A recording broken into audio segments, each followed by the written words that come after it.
What does it take to own and run a B&B in the Italian countryside? American Ashley Bartner can tell you all about it, and she's going to in this episode of the Expat Focus Podcast. 10 years ago, Ashley and her husband Jason left the hustle and bustle of New York for a big old farmhouse in the beautiful Marche region of Italy. They've turned it into a very successful organic farm, inn and cooking school called La Tavola Marche. But that's not all. Ashley and Jason are also now helping other expats lay the groundwork to realize their own dreams of living the sweet life in Italy. And it's after experiencing firsthand the consequences of being unprepared. I have to say, one of the things that really struck me when I was on your website and watching your video story of how you came to live in Italy was just how young you were when you did decide to leave New York for this new, amazing, exciting, adventurous life on the other side of the world, kind of. So what was your motivation and in your mid-20s to make such a drastic change? Well, it's ridiculously romantic and totally practical at the same time. Two ends of the spectrum. We were 25. We had just gotten married, and we came to Italy on our honeymoon. So that's cue the romantic music and the really cheesy that's amore. We fell in love when we came here with the quality of life. And really, it was that we were ready for a change.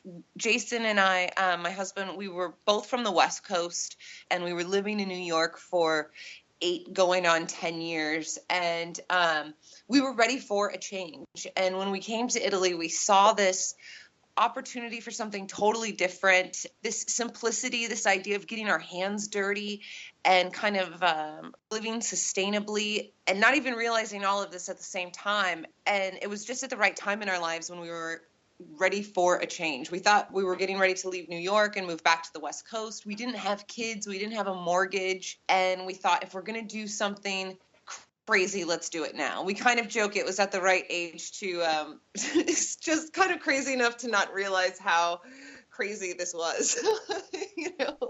I think it's a little bit of a wise beyond your years kind of situation too. I mean, I remember, when I was in my early and mid-20s, how career focused I was and wanting to get back to the big city after being, in regional, and hit those career goals. And yet you're in the middle of that in New York and you've already seen that there's something better out there. I think so. And it's one of those things that we were lucky that we had started young with kind of working towards our kind of just goals in life anyway. Jason had gone to culinary school in New York and wanted to be an executive chef, and he sure enough was by 25 in New York. And I'd been working in hospitality, but yet feeling unfulfilled. And I think that New York is great to live and learn and grow, but it also helps you reevaluate, oh my gosh, what do I want to do with my life? And maybe it was just the culmination of kind of the wedding and all of that, but we just saw it as an opportunity to say, let's not do the norm. Can you hold on for one quick second? Yeah, not a problem. Since we're recording. 1 second. No worries. Hey, Jason, Jay, please, she's recording this for a podcast. Can you not do this right now? I'm sorry. It's great ambience. He's loading the wood in the background for the fireplace. It was like, oh my God, into the big bucket. Well, that leads me to ask you, what is a typical day now like in your Italian life? Well, we're speaking now in the winter, so it's very different than the summer. The winter is a little slower. We don't have the same urgency in the day that we have throughout the summer and the kind of guest season, spring, summer into fall. And we're able to travel, be hibernating bears, and just kind of catch up on projects around the house. Right now, our typical day is we're painting the guest rooms. And I know you could probably hire someone for not expensive, but we're just that kind of like roll up your sleeves and just do it, So we've been painting the guest rooms and doing some of these projects to prepare for the opening of the season. But when it's season on, game on, and the inn is open and we have guests, it's kind of up with the sun, and you want to. It's the summer and spring, and it's just so sunny and nice, so you want to jump out of bed, and you get up, and Jason and I will have our coffee. We'll do kind of a quick morning breakdown of what's to come through the day, what guests are arriving, what's on deck for dinner or cooking classes. We'll have a cappuccino and then jump to it. And Jason goes straight down to the garden to start watering. I'll go feed the chickens and let them out and start getting breakfast ready for the guests. And he will then jump in the car, go to the market for any of the meat and other things that we don't have at our farm, and the milk, and come back. And normally then we might have a cooking class starting at 10 in the morning for like a pasta and sauces or something. And we'll start as soon as he gets back, the kitchen's set, ready to go. Gosh, it's still only 10 in the morning and you're so busy already. It's only 10 in the morning. And then we'll do the cooking class, and it's this great dance, and finish with lunch. Clean up. Jason will kind of say his thank yous to the guests, and I'll sit and have lunch with them. He'll clean up the kitchen, take a quick nap, and then by like 4 o'clock, we're either back in the garden or back in the kitchen for an afternoon cooking class. And in the afternoon, we're doing like the full meal dinner party, which is a blast. And we'll do 4 courses, all straight from the garden, then head into dinner, start setting the table. I mean, it's just nonstop. It sounds like you really need this winter time to just, break and recharge and slow down. I think you do. And I am totally a people person. I love it. Jason grew up in the kitchen and is not so much a people person at times. He's great in the classes. He's great with the guests. But come November, at the end of April through November, so a few of those being like hard, busy, hot months and a lot of work in the garden, he's just kind of exhausted and done. And that's the beauty of having a business like this, where you work for yourself, and having a bed and breakfast or an inn. I love the idea of having it be seasonal, because also where we live, it gets cold and wet. And most people, when they think of traveling to Italy, they think of sunflowers all year round. And where we live, that's not the case. So it's good to close to also manage the expectations of the guests we have and keep it when the sun is shining in that sense. So did you have this particular business model in mind of a cooking school in farm when you did make your move from the US to Italy? Yes. This was not we might have been young and crazy, but we were not idiots. And we were very smart and had planned diligently how we were going to do this, and mainly because we had no money. So it was one of those things where this was going to be a leap of faith. We knew we didn't have a lot of money to get started. We were so young and just spent all of it on a wedding. We lived in New York. It's hard to save money. Yeah, we were scraping it all together, but we need to have a solid business plan. And that is so important to anyone listening out there, no matter what your endeavor or location may be, what you want to do next. Start a business plan. Even if it's just for yourself, it may be for the bank one day, or even immigration, you might have to show it. But for us, it was really important to go through and ask yourself the nitty-gritty questions, especially when it comes to finances. And that was, it was a really good kind of exercise, if you will, to go through. We had both worked in hospitality since like 16, 17 kind of thing, and high-end hospitality at times. So we knew what we wanted to create. We knew that it was really, Jason's not here to say different, but it was really my idea.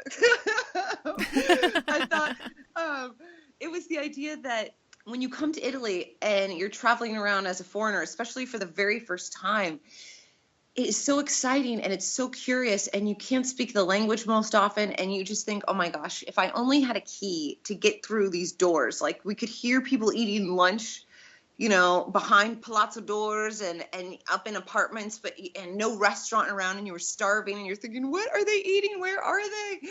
And you'd be wandering around these back streets, and I just thought, okay, you need a key in Italy. And whether that's for the language or for the food or for the culture, someone to help connect you in a way. And so I thought, well, maybe we could do that. And Jason went, like I said, went to culinary school and was a chef. And even though he was trained French, I told him, all right, well, you could switch it. And he was like, it's not that easy. And I was like, you'll figure it out. But we did. We had a really great business plan that was about creating kind of a basis of culinary tourism and sustainable tourism, of connecting people to the land, the culture, the food. Really, it gave us a basis of something to follow when we got here. Whether the numbers were right or wrong, they were all wrong, really. But it was a great exercise. So just don't jump headfirst in that sense without doing some good research. And I just highly recommend it. And I know now you're running Move to Italy workshops, which we'll talk about a little bit later. But I'm curious, you mentioned needing to find that key. What was that key for you, or how did you find your key? Well, for us to connect to Italy was a bit of a different key, if you will. For us, it was a shark. And that was finding someone to help us navigate the bureaucratic waters of moving to Italy.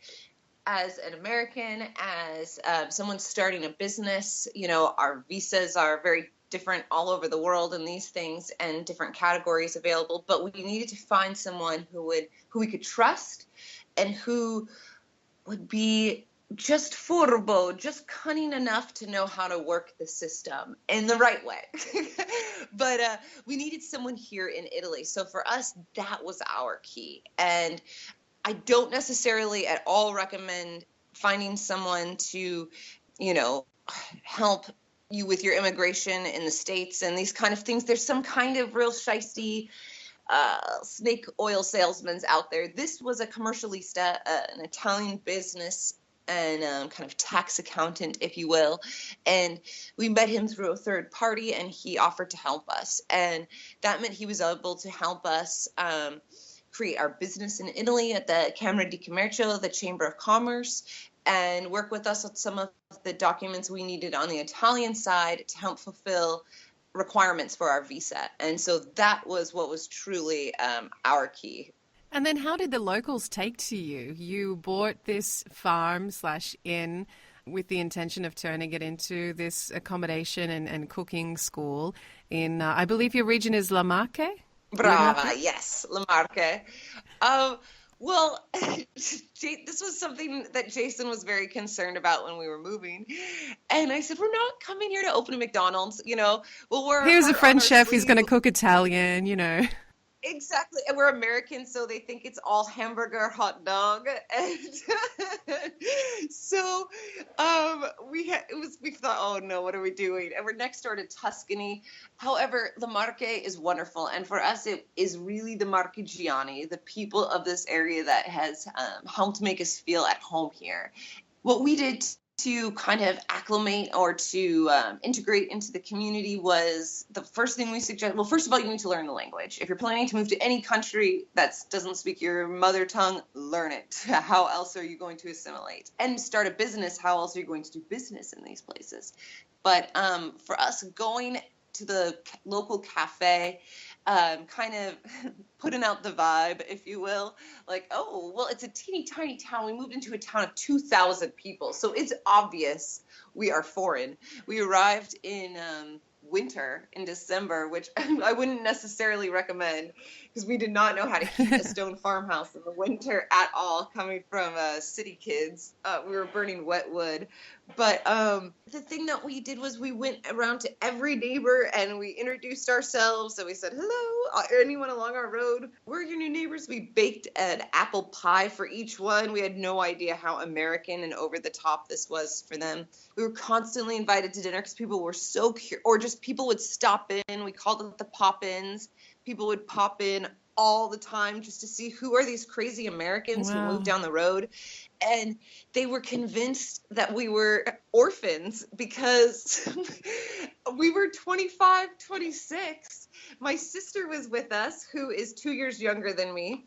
And the average age for Italians to live at home is 37. And here we are, 25, 26, out of home, buying a business, other side of the world. What are you doing? Yeah, and they're like, oh my God, they kept saying, where's your mother? Where's your parents? And we're like, oh my God, we did this without them and we're adults. And so they took to us like we were their children. And it was fantastic. I mean, for us, 8 years in New York, we did not know the neighbors that we had, the 8 neighbors we had in our tiny apartment building, whereas within 8 weeks, we knew all of Piobico, and they all knew who we were. We figured they had a town hall meeting and announced us and put up our photos. We were just such a curiosity that I think that people wanted to make sure that we were okay and taken care of, and would deliver a homemade cake for Easter because that's what you eat locally, this Easter bread. And you're new here. How could you have Easter without this bread? My mama made this for you. So it was very overwhelming. And we still feel 10 years later, now going on 11 in the same town. Now we feel like we've become Piobicese, the people of Piobico. We feel very connected here. God, that's so great. And what an amazing experience to have. Do you think that it's a similar experience for people moving now, 10 years later? Oh, I think that if you live in small towns, absolutely. I have no idea what it's like to live in a bigger city. The people of a small town will come around. You learn the definition of a neighbor. I mean, Jason has so much, I think he has more pride. In fact, I know he is so much more proud to know that some old guy from town who's probably going on 80, who, if he drives all the way out down our dirt road to come check out our garden and turn around in our driveway and go back home just to see how our tomatoes are, that means the world more to him than any press in a magazine or a TripAdvisor That's true review. Endorsement. Yeah. Like for him to know that these old guys, like he's like, oh man, they're checking out my tomatoes, and he's like, so legit, just looking so excited. And he could care less about any press or anything, but to him, that connection for both of us. But that just is a good example of it's very kind of at times overwhelming because you feel so much of a great connection in that sense. So I think that it just depends on where people go. I know that places like southern Italy, the farther south you get, they'll call it more the Wild West and these things. You'll have less other expats with you, but that's what for us was more comforting. We decided we wanted to move to Italy to become Italian. So for us, we wanted to be in a very non-touristy area, the only other people that speak English are our Dutch neighbors that live 6 kilometers down the road. And it's just us and them in that sense for foreigners. But it's very nice. Now, if you want that expat connection, there's a lot of cities you can go to and that kind of interaction, which can be nice. But for our moving process, I would say we probably had it a bit easier 10, 11 years ago than today in the sense of immigration, and some of this is just changing due to, the changing times. So things are a bit more, I wouldn't say strict. It's still Italy. There's still very blurred lines, but and I will also say it's not that any information has been updated online. If you still look at many of these like immigration websites, it might quote information from 2004. So you never know. So in that sense, it's just like it was back then. But how did that go down? Because you've moved to Italy. You're not Italian. You're offering an experience in Italy based on Italian cooking. And your reviews on TripAdvisor and on Facebook, and, you're an amazing business. Did you have to work hard to prove yourselves? Jason, that's all Jason, in the sense of when it comes to delivering and the food and that experience is all him. And he is excellent. Obviously, I'm his wife, so I'm like a little bit biased. He feeds me every day. So, if I want supper, I better speak well. But he worked hard in the sense of anytime we were invited to dinner to a new neighbor's house or someone in town or a new friend, he would say, great, can I arrive? Can we come early and can I help you? And he would want to watch. He would want to learn. He would find out who was the best pasta maker in town. And I doubt any Piemontese are listening, so I can say it's Lana and Maria. Maria is the one for the cappelletti stuffing, and Lana for cut pasta. This is big bragging rights. But it was that he was taught by these local ladies how to do it. And then he would invite them to dinner at our house. And the beauty of Italians is they love food so much, and cooking and sharing the experience. They're not, if they don't like it, they'll tell you right away. This is good, but it's not what you called it, because it's definitely not what we call it. And so he learned, he had to not, Jason is, why he's great is he doesn't have an ego. So he was willing to learn, in the sense of the first few times he would do some Italian lunches, there were major fails because he was doing it an American version of Italian. And then he'd ask them, why did you not eat the grilled eggplant, for example? I thought Italians loved grilled eggplant. And they said, we do, but you cut it thick. We like it paper thin.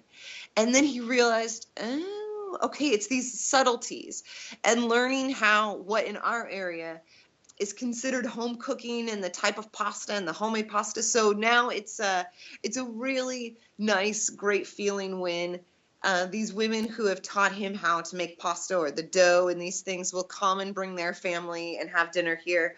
And they're just so proud of what he's done. And I think for him, it's really important to continue sharing that. So he always, in like the pasta class or whatever it is, will say, all right, I was taught this. Now it's your turn to go on and teach someone else, and keep it going in that sense. Local and so endorsement must be such a good feeling, because you know it's earned. It is. And whether it's from the garden or them seeing us, just the two of us working hard outside or with the guests and these things, to have this street cred feels pretty good. It does. So you've run this successful business for 10 years. At what point did you start running your Move to Italy workshops, and how did they become worked into what you offer? Well, that is a great question. I'll try to keep the story short. For years, we've gotten emails from people curious about how we moved and our visa process and how did we start a business here in Italy. And we would reply on their emails here and there, this and that, and didn't think much of it. And then going on 2 years ago now, we had thought about selling the business. And we planned to sell the business, the cooking school, and the brand and the inn, and work on really doing more of these private consulting and for boutique hotels. And I really enjoy filmmaking and doing some short films and things like that. When we went to sell the business, it was all going great. For almost a year, we had spoken with the couple who was buying the business and worked on the negotiations. The husband came out. He was English and she was American. He came out to sign the last paperwork for the house and for the business and all of these things. And because the wife, being American, needed these for her visa to get to Italy. He was going to be here a week before her to finish signing all of these documents and everything and get it all in order for her arrival.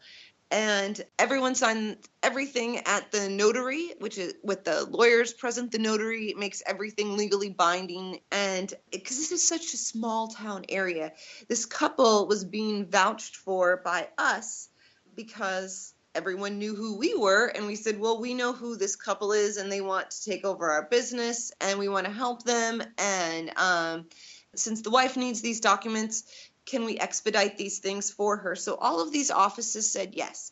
Normally, you would need to pay these things the day that the signature is signed. However, because of these extenuating circumstances with his wife and the visa, we'll give you guys like 10, 15-day grace period. So you guys really put your reputations out there to help them. Yes. This husband, the gentleman, was staying at our farmhouse with us every night. And 4 or 5 days into his first week of being here, 2 days before the wife was supposed to arrive, he went AWOL and left in essentially the middle of the night, went to Rome and took a flight back to America, never to be seen again. Never paid a penny, owed money everywhere.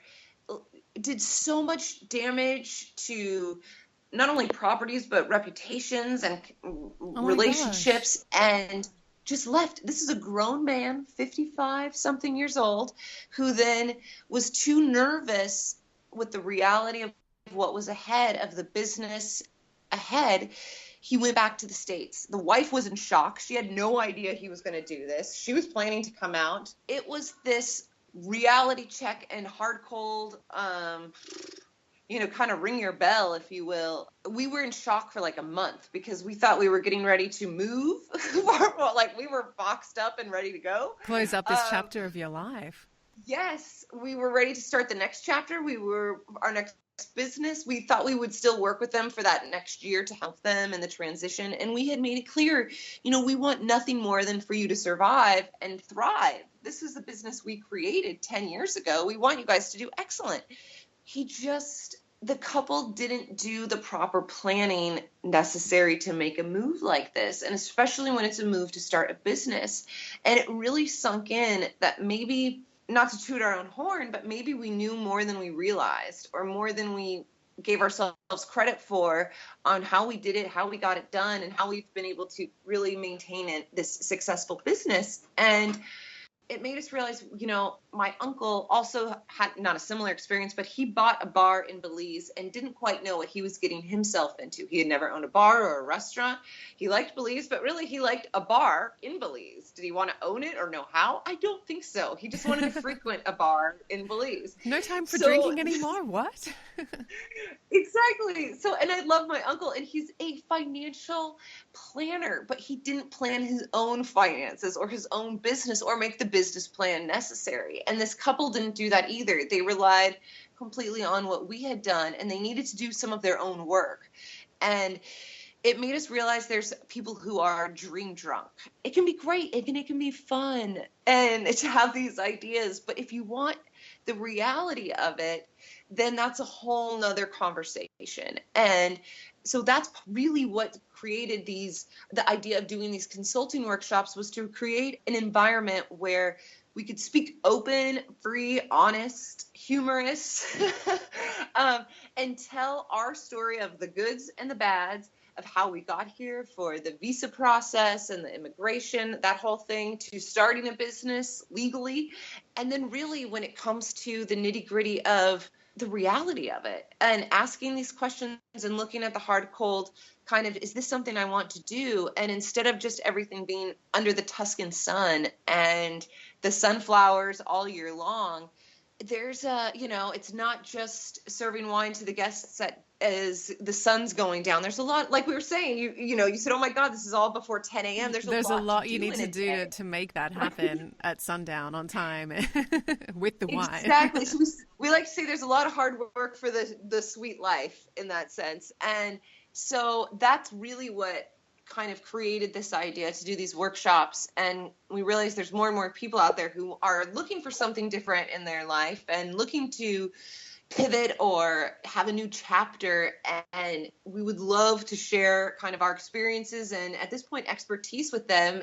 And that in combination with other, expat friends and kind of experts and our commercialista and things like that, to give them a bit more concrete numbers and taxes and those kind of questions. But we felt like it would be really beneficial to people who, we don't want to see people fail. We didn't want to see that couple fail. And you don't want to see people like that couple pull that on other people after you've been through that, I'm sure. Correct. I mean, that left a really bad taste in our mouth, because yes, of course you could sue them or these things, but what is that really going to do? Nothing. And is that going to make you happy in the end? No. Let's just go forward, kill it, meaning make the business better than ever, and think, all right, they're crazy for walking away from this, and let's take this experience and try to help others with it so they don't go through the same thing, and maybe save people money in the process of it. In the sense of, before you bite off more than you could chew, coming and asking some of these questions, or getting this dose of reality or crash course in moving to Italy, could save you a ton in the long run. So after being so close to selling your business 2 years ago, how have your future dreams changed? Are you back in recommitted to running your business for the foreseeable future now? Well, absolutely. I mean, that was the thing. Whatever we were going to do, we had to go full steam ahead. And it couldn't be, for lack of a better term, half-assed. It had to be full throttle, go full force forward. And that's why our consulting business is called no half measures, because if you're going to do it all the way. So coming back into the Tavola Marche, the farming and cooking school, it wasn't going to be like, well, let's just kind of go back to it. It was like, no, if this is what we're good at, we're strong at it, we know how to do this, let's regroup, pull ourselves up by the bootstraps, do it again, and we'll figure out when we pivot in the future. It's one of those things too where I think everything happens for a reason. I don't think we were done doing this or living here, and we still both get a great joy out of it and satisfaction for different reasons. So we're not quite sure what the future holds.